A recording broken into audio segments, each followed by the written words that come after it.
We interrupt this program to bring you a special report. Your secrets, if you really look at yourself, you would be speechless. What happened to being doctors and teachers? What happened to being your brother's keeper? Nowadays, what's good, y'all? It's your boy, Mr.BandClap. And this is probably going to be the longest that y'all see me in a video like this. I'm a Gemini, dog. I can't even say that because next time I might be a little bit longer. But I just want to shout out everybody who checked out the Left Eye podcast. I've been getting such an influx of people telling me how just listening to the lessons that Left Eye went through in her life, how it changed people, and when it comes to the videos that I do and all that kind of stuff, that's the most that I could ask for. You know, I never called myself no guru, you know, no master, spiritual advisor or anything like that. You know, I just do what I do, and if what I do inspires you, then that'll be the best blessing to me when it comes to me doing these videos. So after I did that teaser saying that that I might do Selena, I might do Biggie, I've been getting a whole flood of messages talking about do Selena, do Selena, do Selena. Sure enough, Selena came through with her beautiful self, and man, I gotta tell y'all, dog, Selena was one of the most beautiful souls to ever grace this planet, y'all. I mean, I'm not even Mexican, I'm not no Latino or nothing like that, but her energy was so beautiful.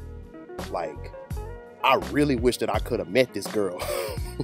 I wish that I could die and time travel back to the 70s, be born in 71. You know, Chris Perez, you know, shout out to Selena's husband, Chris Perez. She had a lot of concerns about him, you know, and it's just one of those things where Selena was really everybody's dream girl. You know, she was that Urzuli Fleda. She was that dream girl. So I'm gonna be breaking a lot of this stuff down. I already did a podcast, so, you know, y'all prayers have been answered. So I did it, but it's gonna be a little minute before it drops. It might drop today. Well, not, I know it's not gonna drop today because I got a lot of work to do. But to keep y'all, you know, not to keep y'all waiting too long, I'm gonna go ahead and I'm gonna put together like a little 5-minute preview of what this podcast is gonna be about. Just take a little clip of the audio from my podcast and put a couple pictures on it just to let y'all know, like, look, you know, this spirit world, spirits is talking, y'all. They talking, you know. Y'all need to get y'all frequencies, all of that stuff, get yourself in order, get your house in order.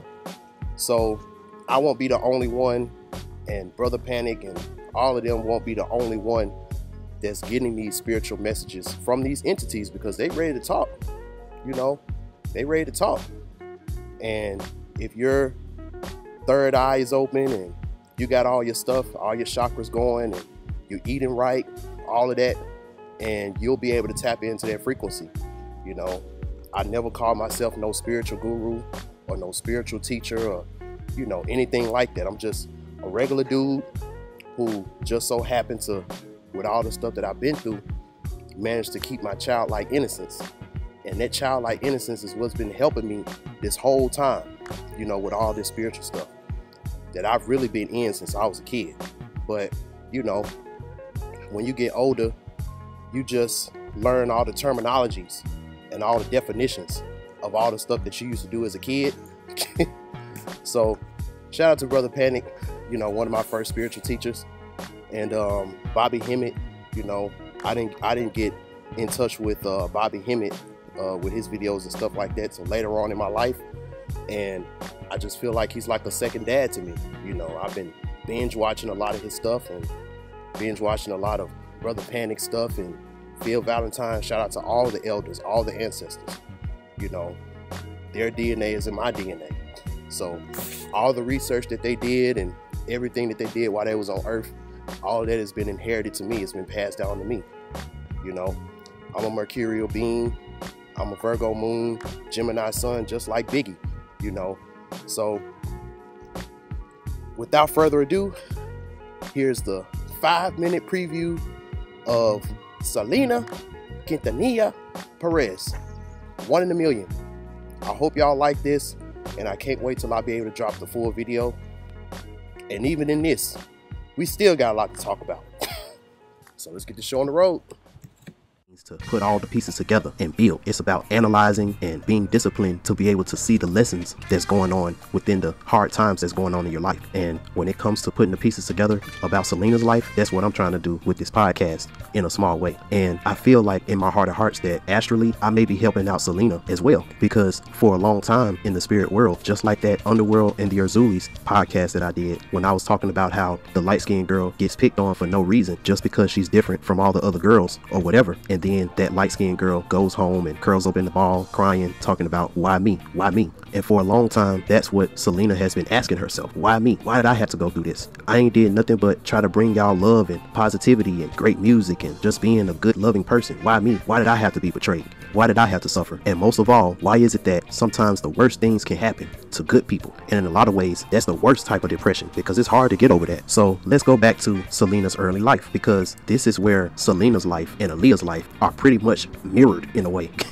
So just like when Aaliyah was 6 years old, her parents knew then that she had a gift to sing and perform and things like that. Selena's father, Abraham, said the same thing about Selena when she was 6 years old. Quote unquote, he said that Selena's timing and her pitch as a young girl was on point. And also how Aaliyah started to perform and do stuff like that as early as 9 years old. Remember that number 9, because it comes up a lot when we talk about Selena. So in 1980, 1 + 9 + 8 = 18. 1 + 8 is 9. When Selena was 9 years old, there go another 9. Selena's dad opened up this Tex-Mex restaurant, and in that restaurant, Selena and her other siblings would perform and entertain the guests in the restaurant. Now, this is when her dad really saw her shine, and he could really see that potential inside of her, that she could be a very, very great singer. Now, I always talk about how the number 9 deals with endings as well as beginnings, because a lot of people don't know that Abraham himself was in bands and played music and things like that, but it didn't go too far. And also in that same year, 1980, the same year that while Selena was 9 years old, he noticed how great and how wonderful of a singer that young Selena was. He ended up losing that restaurant. So pretty much her dad took all of the time, effort, money, and energy that he had left. Kind of like the same thing that Joe Jackson did with the Jackson 5. But instead of it being called the Jackson 5, it was Selena y los Dinos. And to make money, they would perform and do concerts and things like that to weddings and parties and quinceañeras and all of that kind of stuff. Now, just like Michael Jackson, Selena was telling me how her dad was very, very strict on her when they was on the road. She was telling me how, just like Michael Jackson, she would get in trouble a lot when it came to her missing steps or missing words or anything like that, mainly because he was trying to get the best out of her. And sometimes you need that real strict father figure, alpha type of person to bring the best out of you, sometimes even if it's to your detriment. So that's why I say that, yeah, it's good as a father to be hard on your children, because my dad was hard on me, but I also had that side of my dad that did show me that love and did show me that compassion, so that way it can balance things out and you still be able to get that result that you want to get. So Selena was also telling me that, so the way that she was raised and the way that she was out performing and making people laugh and making people smile, she was telling me that not only did she learn how to entertain people and be able to, in any situation, in any crowd, put a smile on someone's face, in any situation, in any crowd, be able to bring out different emotions and things like that. She said that she also learned how to serve at an early age. Now, when I say she learned how to serve people at an early age, I don't mean in a slavery type of way. I don't mean in a negative type of way, because like I said, Selena wasn't sexually abused or raped or anything like that, unlike the other artists that I talked about. What I mean is in a very safe type of way. And as an early age, she was able to mature that divine feminine inside of herself to the point where Selena was very hospitable, and she learned how to be hospitable at an early age. And someone who's able to safely cultivate that divine feminine energy inside of them, as well as being able to observe and entertain and all of that equally well. Not only did Selena have the makings to be a very iconic singer, she had the makings to be a very, very feminine mate to somebody. Now, to top it all off, like I always do, let's look at the Venus placement in Selena's birth chart, because we all know